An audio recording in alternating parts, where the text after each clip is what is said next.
these programs coming in and applying to a small-ish company, not a small company, but relative to the size of the federal government, a company, and see what they can do with Social Security, what they can do with USAID. You can go down the list. Willie, I can guarantee you that Elon Musk has absolutely 0 sense of what a Social Security check for $375 means to an elderly couple living largely off of Social Security. None. 0. And the other aspect of Elon Musk involved in this is he's fooling around with Social Security. Bernie Sanders introduced this segment. He comes from a rural state. All right, we are breaking here. Listen. With breaking news about the security breach, where the Atlantic magazine's Jeffrey Goldberg was added to a text thread about U.S. military plans to strike Houthi militias in Yemen. Well, the administration officials involved, who are among the highest ranking in the U.S. government, insist no classified information was shared. Moments ago, a follow-up. Goldberg posted a follow-up piece entitled, "Here are the attack plans that Trump's advisors shared on Signal."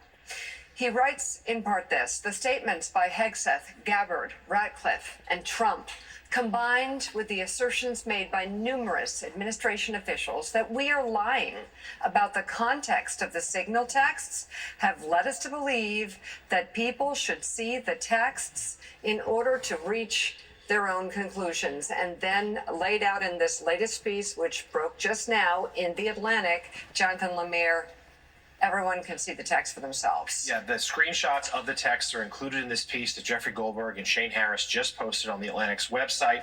We'll go through a little bit of it now. The White House, as you just mentioned, has insisted time and again 2 things: that nothing in here was classified and that no war plans were included. Well, as Jeffrey and Shane write, take a look for yourself. I'll read a little bit of it here. These are texts from Pete Hegseth, Secretary of Defense, talking about at 11:44 Eastern that day, weather is favorable. Just confirmed with CENTCOM, we are a go for mission launch. 12:15, texts in this chat, F-18's launch. Declares this the first strike package. At 1:45, talks about how the trigger-based strike window begins. Target terrorist is at known location. As here we are here, second strike at 15:36, more to follow. We're currently clean on OPSEC. Of course, Secretary of Defense declares they're clean on OPSEC in a text chain read by the editor of The Atlantic, who was inadvertently added to that group. And we'll note a short time later, we have further updates from Michael Waltz, the National Security Advisor, who talks about how the target has been hit, declaring positive identifications. So these are, would seem to me, the very definition of attack plans. And I've already talked to a former Pentagon official who says, reading these screenshots hurriedly, of course, everything in here would be classified. And leading up to that, of course, a lot of debate about it openly on Signal. Joining us now, Editor-in-Chief of The Atlantic, Jeffrey Goldberg. Jeffrey, would you like to talk a little bit more about the decision to release these? Well, sure. Well, first of all, we didn't do this lightly. And all yesterday, we were asking our contacts across the administration, national security complex, CIA, DNI, et cetera, do you have any, since the president has declared this unclassified, and since the DNI, since the head of the CIA said there's nothing sensitive or nothing classified in these documents, we just want to make sure that you don't have specific objections to this kind of information going out in public. The White House issued us an anodyne statement late last night saying they think that some of this is sensitive and they would rather not have it out there, but there was no objections to specific details. We did redact one piece of information because we felt on our own that we felt it was best to do, and the CIA asked us. But, at a certain point, the administration is saying that there's nothing classified or secret or sensitive in these. So at a certain point, I just felt, let our readers decide for themselves. Read these texts that I got sitting in my car on my phone in a Safeway parking lot 2 hours before the attack launched, and you tell me if this seems like good operational security. And really, I really mean it. Let the readers decide. Right. And Jonathan Lemire, 2 issues here. Of course, that Jeffrey was included on this. And there have been accusations made over the airwaves, I believe by Mike Waltz, that there was some sort of foul play on Jeffrey's part. I'd love Jeffrey to respond to that. But also the fact that this was on Signal is a big issue as well. Yeah, so Jeffrey, let's start there. You've heard, President of the United States called you a sleazebag. Members of his top officials in his administration used similar terminology to describe you and your reporting here. So first, just respond to that, and we'll go from there. Well, I mean, it's kind of rude. First, they invite me to their Signal chat, and then they call me names. That doesn't seem right. Yeah, and I've seen these. I mean, I get it. Mike Waltz is looking for the real killer. You know, the simple truth of the matter is, on March 11th, Mike Waltz sent me a message request on Signal, and I accepted it. That's the entire story. I mean, there's no daring do here. I entirely passively accepted his request to connect on Signal. I'm not going to comment on my relationship with Mike Waltz.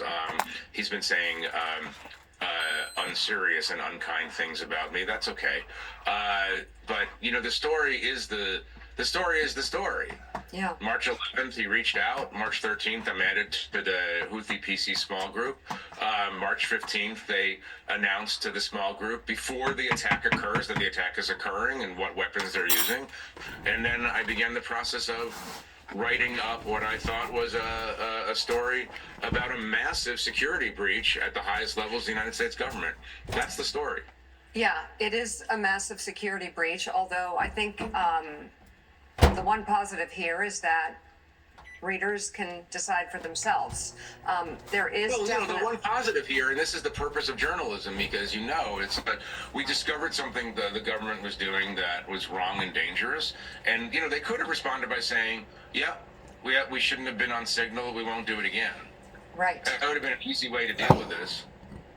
It would have been a lot easier than the way they're dealing with it now, because they have a lot of different conflicting stories that they're putting out there. Also, I think trying to defame your character to an extent, and I take issue with that.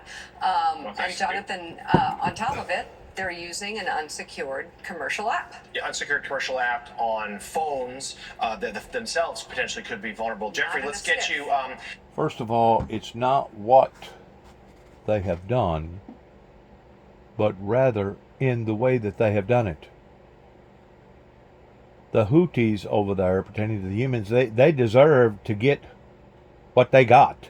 They have been firing at the American naval base over there and stirring up crap now for way too long. Way too long. So the issue is not what they done, but rather how they done it, by using instruments that they shouldn't have been using on classified information. That was I keep saying it, that was the reason why Eric Snowden done what he done towards walking out. He realized that there was a major breach in your cyber, I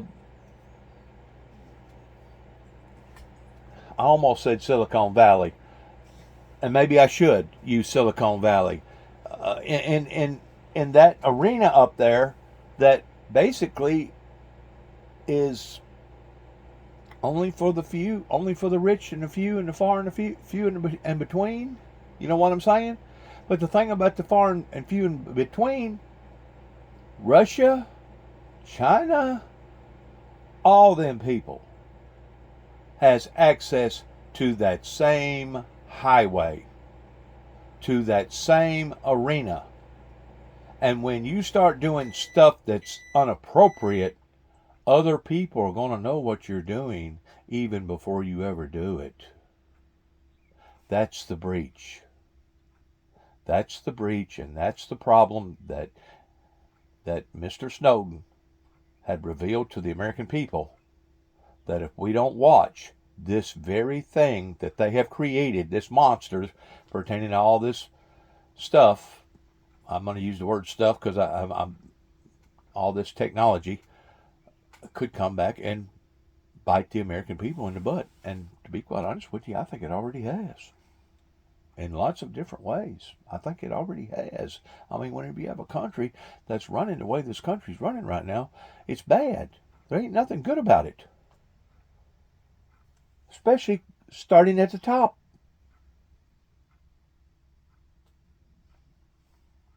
To respond, if we could, to in real time, the White House press secretary Karen Leavitt just posted.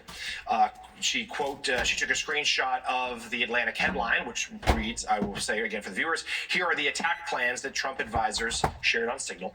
She writes this: the Atlantic has conceded these were not, quote, war plans. The entire story was another hoax written by a Trump hater, yada, yada. So, Jeffrey, does this seem like they're parsing the difference between a war plan and an attack plan?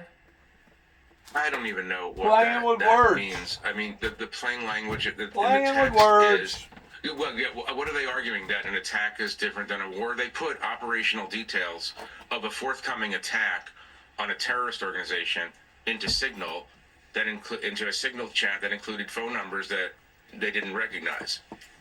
I don't even understand what that means. They're talking about attacking and killing terrorists using various weapon systems. So she's just playing some sort of weird semantic game. I don't understand.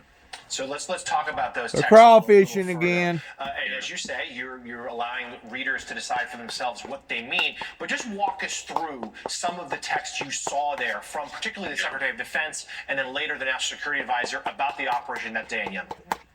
Right. Look, the key thing here is, this is an interesting one you have up on the screen. This is Mike Waltz in a commercial messaging app, providing real-time intelligence updates about the consequences of an American attack. Obviously, there's a challenge here for secrecy, because if you know this, the question then arises: how do they know this, and what kind of assets do they have, technical or human assets, that would know that? But the core of this chain is the statement, is the long text issued by Pete Hegseth 2 hours before the first bombs fell in Yemen. Everybody can find it on the Atlantic website now, in which he goes hour by hour, sometimes minute by minute. Here's what's going to happen. Right. And the thing that really struck me, as I'm again reading this on my phone in a Safeway parking lot, the thing that really struck me is that he's telling me and others that an attack hasn't even begun yet, but the planes are launching in 31 minutes. You know, like, imagine this text went to someone else. I mean, if that's not secret, classified information about, or the most sensitive kind of government information in the world, I don't know what is. I mean, if Caroline Leavitt is arguing that it's not a war because Congress didn't declare war on Yemen, okay, fine. She wants to play a semantic game. But this is operational details about a forthcoming attack on an enemy that has anti-aircraft capabilities. They've allegedly shot down our drones before. Right. So why you would tell anyone in the world on a messaging app that American pilots are about to fly into a, sorry for the expression, war zone, that's an interesting question. So, Jeffrey, I'd love for you to stay and join for this conversation. We're going to bring in Democratic Senator Mark Warner of Virginia. He's the vice chair and top Democrat on the Senate Intelligence Committee. And during his opening statements at yesterday's hearing with the administration's intel heads, he said the situation was mind-boggling and demonstrates sloppy, careless, incompetent behavior. Senator, do these text messages that are now released by the Atlantic, by Jeffrey's reporting, answer some of the questions that you couldn't get answers to yesterday? Well, it sure answers the question that the two witnesses, I believe, lied when they said, oh, nothing to see here, nothing classified. One of the witnesses tried to hedge a little bit later about, well, this may be defense classified, but you would have to be an idiot not to understand what Jeffrey just laid out is at a huge classification level, that if it had fallen into enemy hands and the Houthis had been able to realign their offenses, American lives could be lost. And the reason why I say it's a pattern. This is the very thing in essence, on what happened during the Mount Carmel Waco raid is that in the process of their plans, after getting a federal judge to sign off on a no-knock warrant from daylight to sundown, in the process of that raid,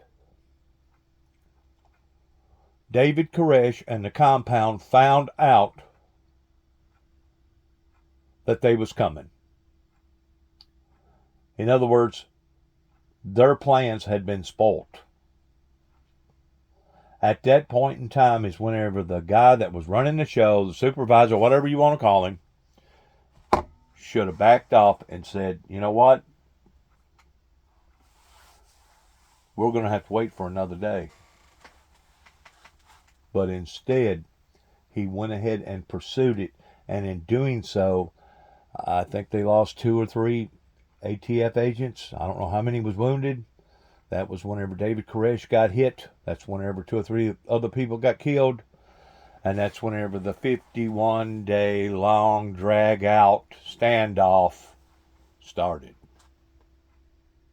Now, there's reasons for using top security practices in whether or not it's a ATF raid, FBI raid, or international CIA raid pertaining to what's going on across the pond, is that there's certain practices by rule of thumb that you don't violate, and if those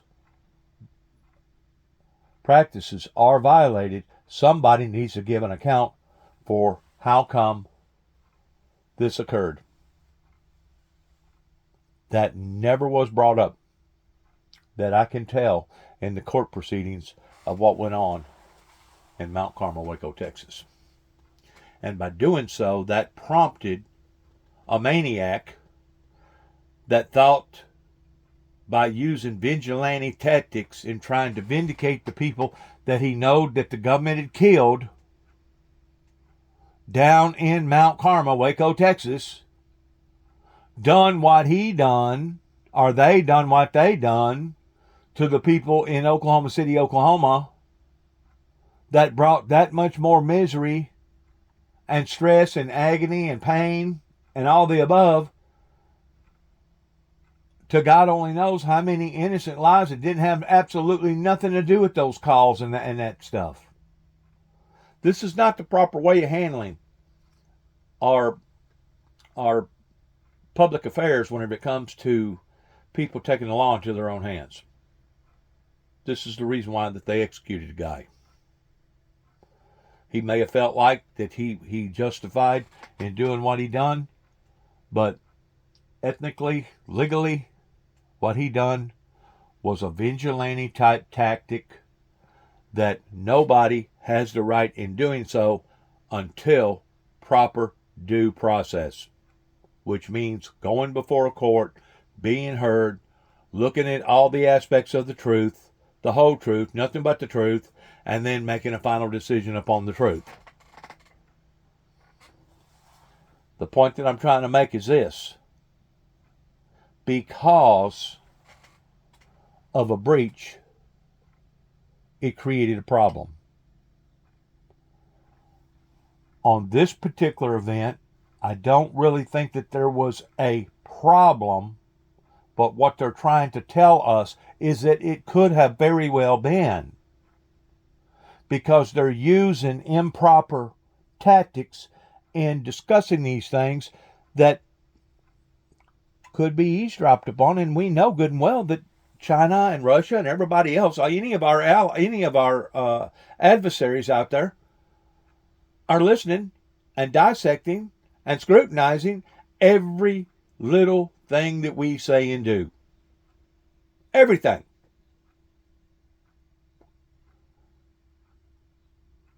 And because they used the wrong tactics with the wrong app, this is what has stirred this up the way that it has. And to be quite honest with you, after I got through reading that,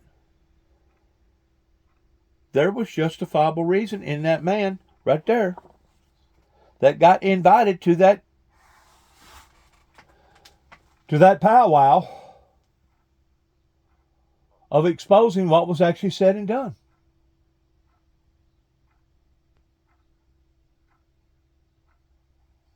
If you're a professional, you're supposed to act professional.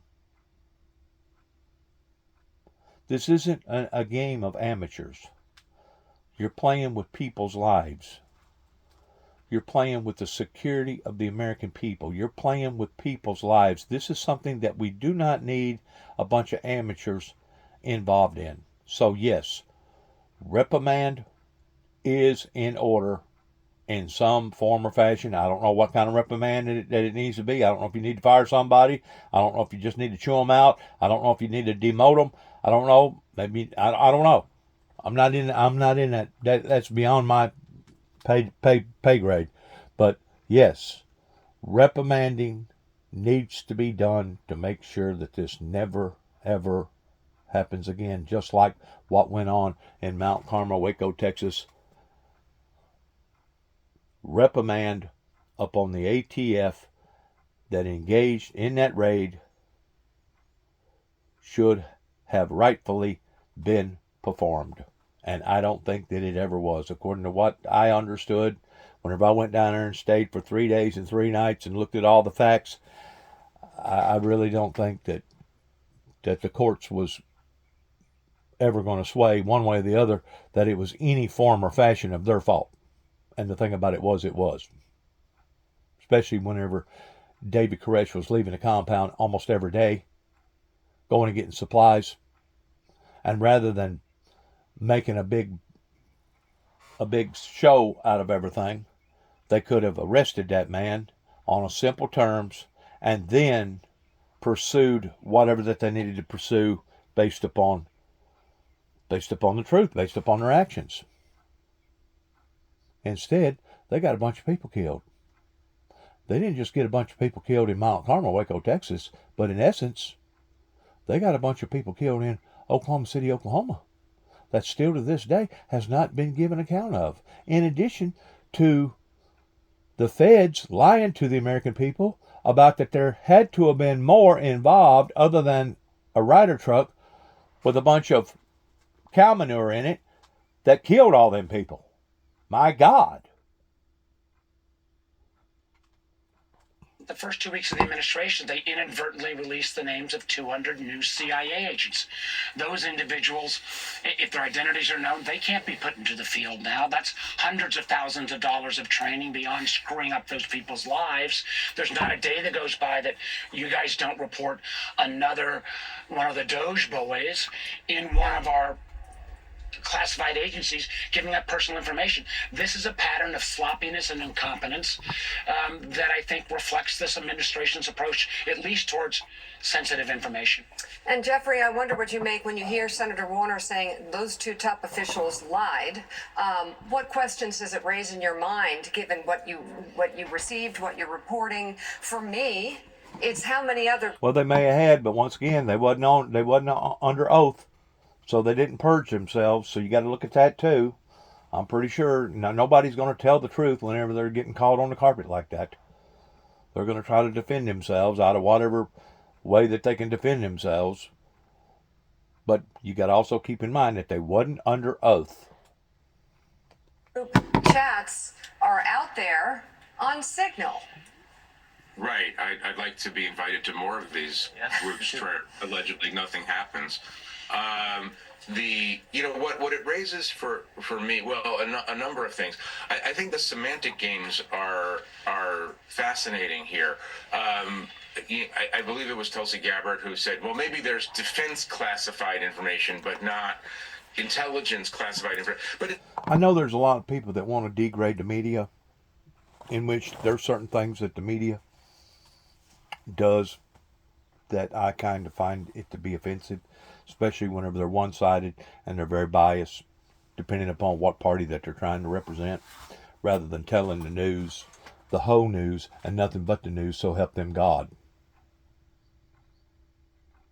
That would be like the reporter that reported the Hindenburg blowing up being biased in the things that he said and the things that was going on based upon whether or not he liked the people that created Hindenburg or not.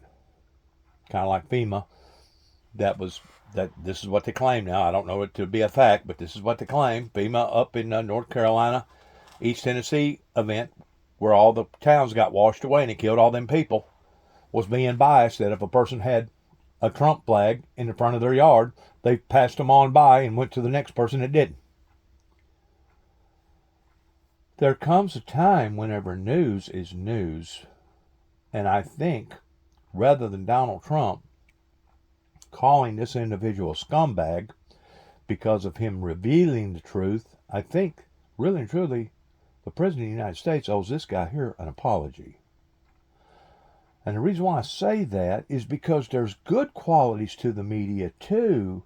Because if it wasn't for the media, and I'm just going to throw just one particular case out there real quick of the Ford Escorts that had obviously too narrow of a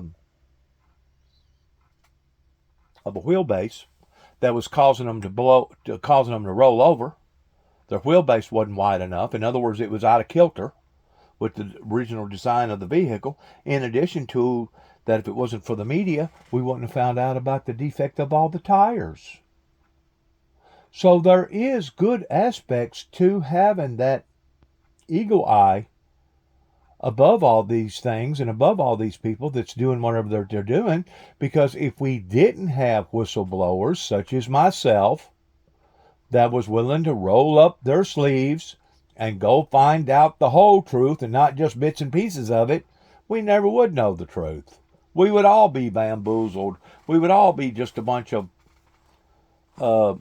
robots or pawns or whatever you want to call it. I can see the good and bad in both, and I can see the right and wrong in both, and I can see where the ATF messed up big time, in addition to what the FBI done on a follow-up towards what they done, towards putting all that tear gas, that lethal tear gas in that building for what, 6.5, 7 hours? I don't forgotten how many canisters it was, knowing good and well that those women and children had to be having some sort of a light in there to be able to see what they was doing, towards having candles or coal lamps or something in there. And as soon as all that gas got in there where them flames was, it ignited it, turned it into a fire inferno. I can see where also this particular case here, they got lucky this time. It didn't cause a whole lot of innocent lives, but what if it did manage, that information managed to get out to the wrong sector of people, and the next thing you know, they were laying wait. It would have been similar to what went on the first day of the raid in Mount Carmel, Waco, Texas.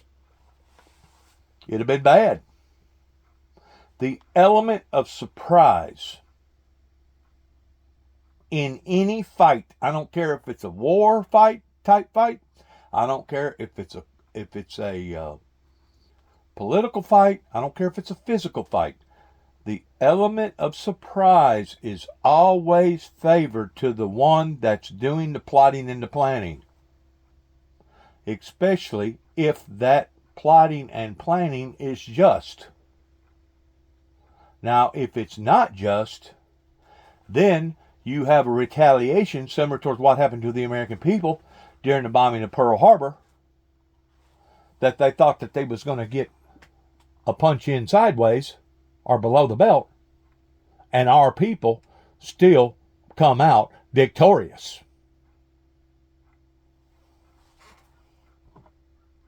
But it's all one thing. I mean, it's a combined effort. When the U.S. engages in kinetic action against an enemy, obviously many intelligence agencies are involved in helping the Defense Department and the combatant commanders understand what they're up against. It's all one thing. It's all one operation. There are many, many different branches of the United States government combining efforts. So there's leakage from silo to silo. It's not like, well, that's the Air Force's problem, that's the Navy's problem, that's the CIA's problem. It's one big attack. Right. Fed. And can I just interrupt there? Can I? Yeah. Could I just add that, to add to what Jeffrey said, it's not like you suddenly say, well, this isn't CIA sourced, so I don't have to keep it secret. I mean, that is so does not pass the smell test. I mean, Right. this is the Signalgate fiasco, I guess. But it just, it's crazy. And the effect, we talked about the effect on American soldiers, but the effect on our allies, this is all based on trust relationships. I mean, I get America first, but it shouldn't be America alone. And where this crowd is taking us is to an America that is going to be less safe because they don't keep information secret, less safe because our allies are not going to be trusting us, less safe on the economy because an example that didn't make much news, one of our commercial space companies was delivering photos to Ukraine, Maxar. Well, that our contract got arbitrarily put on hold. What European country or foreign company is going to ever buy American space services? So this level of incompetence is going to ripple through the economy. It's going to ripple through our place in the world, and it's just inexcusable. So it's the top of the hour, and if you're just joining us, we are following breaking news right now about the massive Trump administration security breach.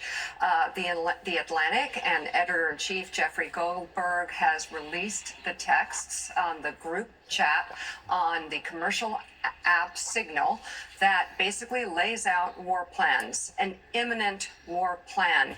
And Jonathan Lemire, the key text is from the defense secretary, is it not? Yeah, we have seen in the last 24 hours, and I Look at little Joe there. Little Joe ain't saying a word right now. He's just taking this all in. I wrote about this last night. The Trump administration philosophy here is to attack the messenger, to attack Jeffrey, to defame, to just try to discredit his reporting in the Atlantic. Well, as Jeffrey just outlined for us, the internal debates there at the magazine about whether to release these texts or not. We heard from administration officials saying they were not classified. Decision was made, not lightly, as Jeff just said, to release them. And I was going to read a couple here now that we're past the top of the hour. The key ones being from the Secretary of Defense, Pete Hegseth, on the day in question, 11:44 Eastern, saying weather is favorable. Just confirmed with CENTCOM, we are a go for mission launch. At 12:15, about a half hour later, saying F-18s launch, declaring this the first strike package. At 1:45, saying the trigger-based F-15 first strike window starts. The target terrorist is at his known location, so should be on time. Also suggesting that strike drones are launching. And then a short time later, at 14:15, strike drones on target. This is when the first bombs will definitely drop. And then, as a postscript, Joe, a short time later, we hear from the National Security Advisor, Mike Waltz, confirming with some sort of verification, some sort of other asset, that this strike was successful. But to Jeff's point of a moment ago, these texts appeared in this group chat, which he was invited, and there was a window there where these planes were in the air.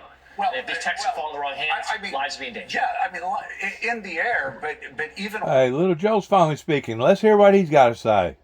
than that, the exact timing of the launch of those jets, American jet fighters, actually stated the mission, the exact time that the mission was a go, stated the target in place where they're expecting the target to be, confirmed on Signal the success of the strikes and the continuation of the mission, all written here. Jeffrey, please add to this. And I'm just wondering, I'm just sitting here thinking, what if the raid that went on towards killing Osama bin Laden, whenever Hillary Clinton and I think it was Obama and all them other ones pertaining to the controversial room that they were sitting in and witnessing all that on a secure line, what if that would have been openly broadcasted during that time to the degree that the information leaked out to other parties, and the next thing you know, somebody intervened in letting bin Laden know that he was fixing to be captured? Or let's look at the ordeal that happened pertaining to Saddam Hussein. Those are very critical, strategic matters pertaining to our national security interest. And if they are not handled to the T properly and professionally, it could come back and haunt us and bite us in the tail, just like what it did with the ATF and FBI down in Mount Carmel, Waco, Texas. There's a reason for having proper protocol. And once you have broken that protocol, you can get lots of people killed. And then I would love the senator to tell us in what universe every single one of these items wouldn't be the most highly classified Exactly. of information Exactly. for the federal government. Exactly. Yeah, well, that's the interesting thing. I mean, what we're reacting to here in part is Trump administration officials saying that there's nothing sensitive in this chat. It doesn't amount to a war plan or an attack plan or secret information or sensitive information. Obviously, A raid, plain whatever. reading of many of these texts, including and especially Pete Hegseth's text. I mean, if it's not, if the timing of a combat mission, an imminently launched combat mission, is not sensitive government information, I simply don't know what is. And as I've said before, you know, I was the passive recipient of this. I was put into this text chain. Couldn't quite believe that I'm finding out something that obviously if the Houthis or the Iranians or others knew, it would at minimum give them time to escape. At maximum, it would give them time to prepare for the American attack. And remember, the attack was conducted, according to Pete Hegseth in these chats, by piloted American aircraft. This was not merely drones and cruise missiles. And so, you put this kind of information out, and you're possibly endangering the people who work for Pete Hegseth, pilots. Right.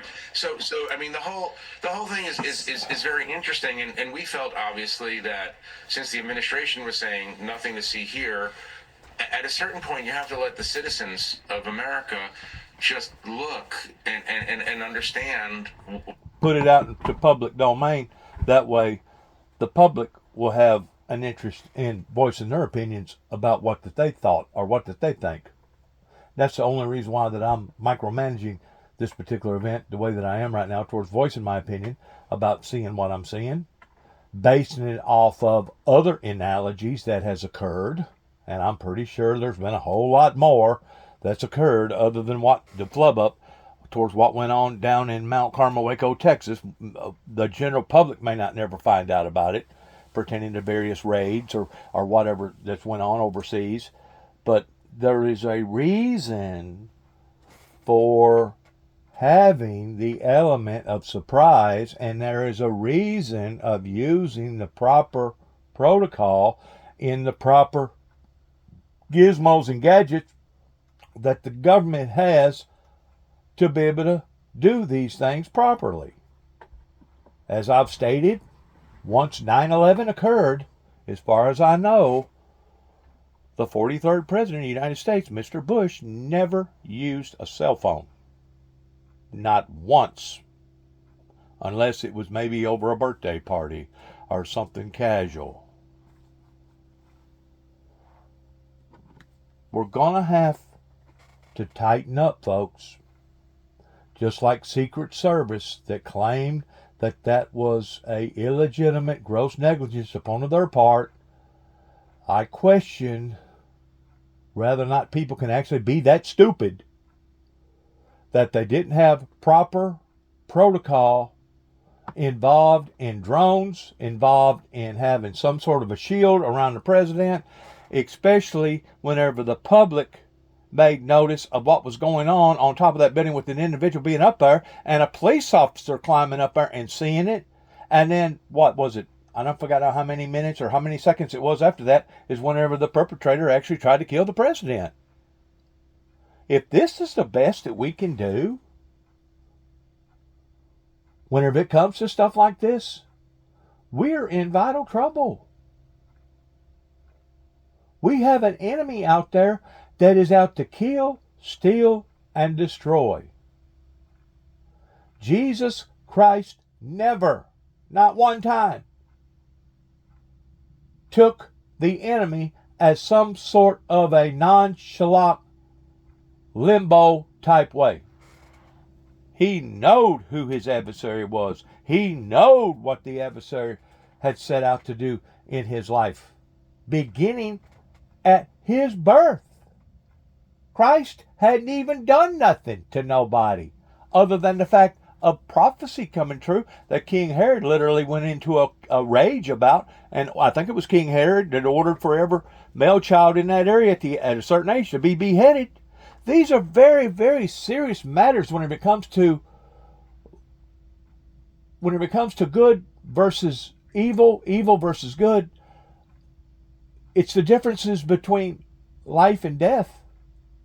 And we've seen that in 9/11, that as far as I'm concerned, first of all, it never should have happened. Second of all, if it did happen, which it did, how come our military, that's supposed to be the top notch, sat there and allowed for that second plane to go into that second building the way that it did? I still have not made common sense out of that yet, of how come they had, I don't know how many minutes it was between the first attack versus the second attack, that our military did not intervene. As I have said before, and I'll say again, it wouldn't have mattered if I would have been on that airplane as a passenger. The needs of the many always outweigh the needs of the few. And that's the way that the military is always supposed to look at things. And it would have been, yes, it would have been a horrible sight in seeing our United States military take down an aircraft that, let's say, it had 150 people on it or whatever. It would have been a horrible, horrible sight. But looking at the facts, wouldn't it have been a better horrible sight than it would have been for the other evil that took place towards watching a building fall and seeing all them people die in exchange of? My God, man.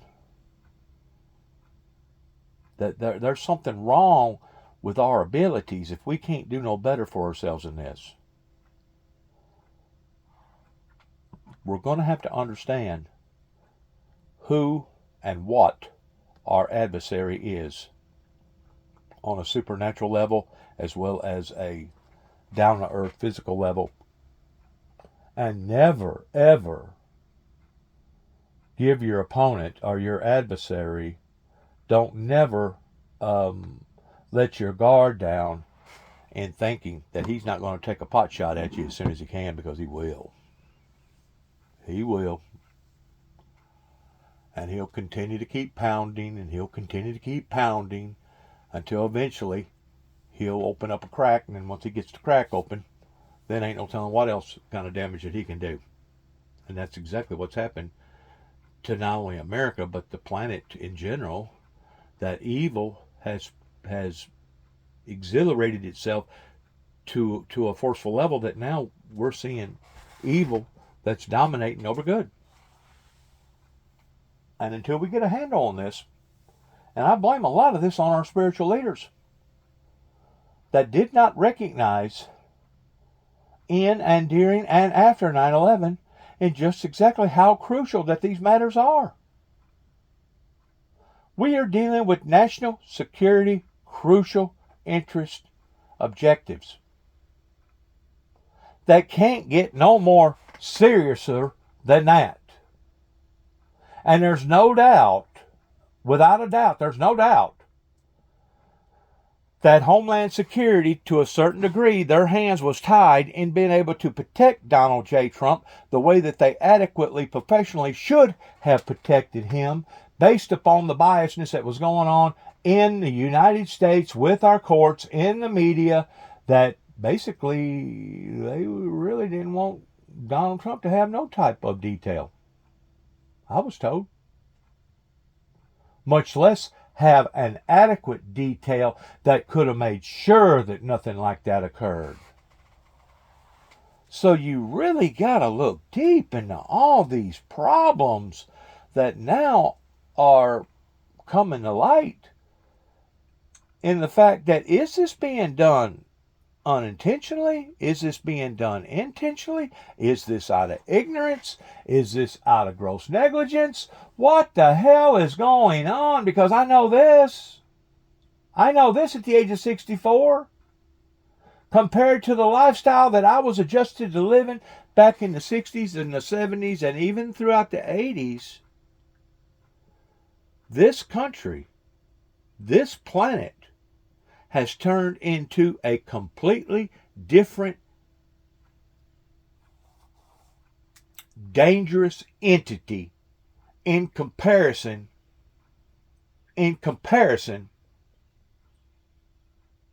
to the way it was before 1988 with Ronald Reagan and the Bushes versus the latter.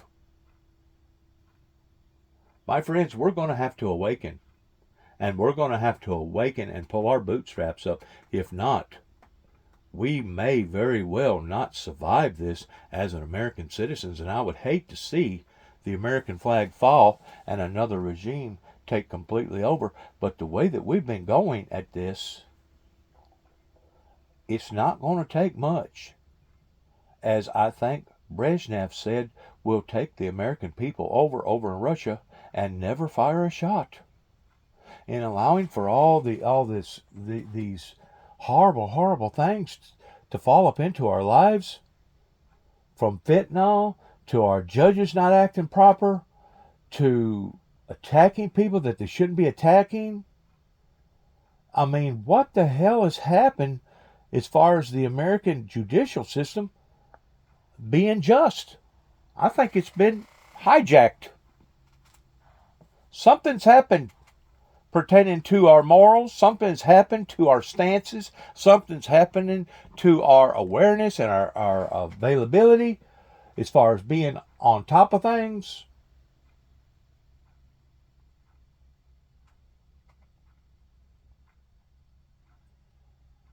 It makes me sick. It's eerie in a country that at one time stood on top of everything. You keep in mind it was our ancestors that developed the Manhattan Project in the state of Tennessee, that know that things was crucial.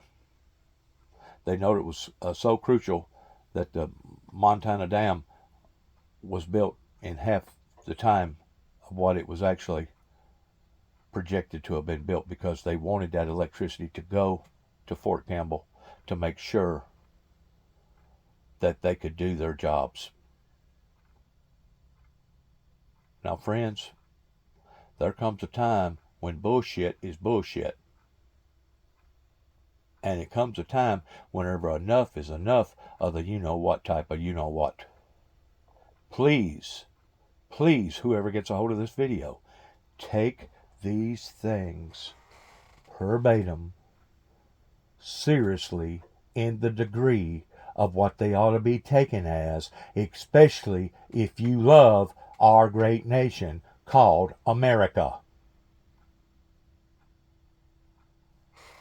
And if you don't love our great nation known as America, maybe you shouldn't be over here to begin with, especially if you have plans of doing the American people harm. Shouldn't be over here. Either that or you should be in behind bars. What's going on? Locked up in a cage. So Jonathan, Locked up in a cage somewhere where you can't harm nobody. I'd love for you to talk to the ranking member of the Senate Intel Committee and go through each one of those items you just listed individually, and let's find out if those would in fact be classified. Okay, so Senator, I'm going to read from you, starting with the Secretary of Defense, Pete Hegseth's text in this group chat that Jeffrey was a part of. And as Joe said, if you could, when I read each item, let us know if you believe that would be classified or not. First, 11:44 a.m. Eastern that time. Weather is favorable. Just confirm with CENTCOM we are a go for mission launch. Classified. Okay, next, 12:15 Eastern, F-18s launch, declaring this first strike package. obviously classified. If the bad guys knew, that would be harmful to the mission. Okay, keep going. 1345. Element of surprise. F-18 first strike window starts. Target terrorist is at his known location, so should be on time, all caps. Also, strike drones launch MQ-9s. Anybody who didn't realize or wouldn't put classified, if this was a test, you'd get a failing grade and you would not be admitted into, the intelligence community. Whatever agency was grading you, you wouldn't be that right there. If you didn't answer that question correctly, that'd ended all of it. We'll do just a couple more. 1415, strike drones on target. This is all caps. This is when the first bombs will definitely drop. Good Lord. Pending earlier trigger-based targets. Good Lord. The old Russian KGB would give their arm and a leg to try to get that information real time. And then at 1536, F-18 second strike starts. Also, first sea-based Tomahawks launched. Classified. It's all classified. When we know it's all classified. You know why we know it's all classified? Because there was a reason. There was a purpose in the Naval Base Academy in understanding that on crucial missions, loose lips sink ships. Loose lips sink ships whenever it comes to either exposing the wrong information to the wrong people or opening yourself up for a failure. And that's what they was doing. They was opening themselves up for a failure, the same way that has occurred in other scenarios that we can analyze and look at, that we were supposed to have learned our lessons from. Once again, it was Eric Snowden who abandoned the American government because he's seen faults. He's seen characteristic faults, and he also seen cracks pertaining to breaches. And he also seen the unfairness in how that they was monitoring more so their good citizens than they was dissecting their true enemies. There was a reason why that he abandoned us the way that he did. He was trying to be honest. He was trying to be transparent to the American people. That I know that if you're working for the government and if you're a government agency, you're going to look at what Eric Snowden done towards it being treasonable. And he knowed that the government would look at that towards it being treasonable. And that was one of the reasons why that he was willing to not only sacrifice himself, but his whole family off of. If the truth be known, probably even his nieces and nephews and distant cousins and everybody else is probably in jeopardy of being scrutinized by the United States government because of what Eric Snowden done. Because of what Eric Snowden done. I'm going to say it one more time.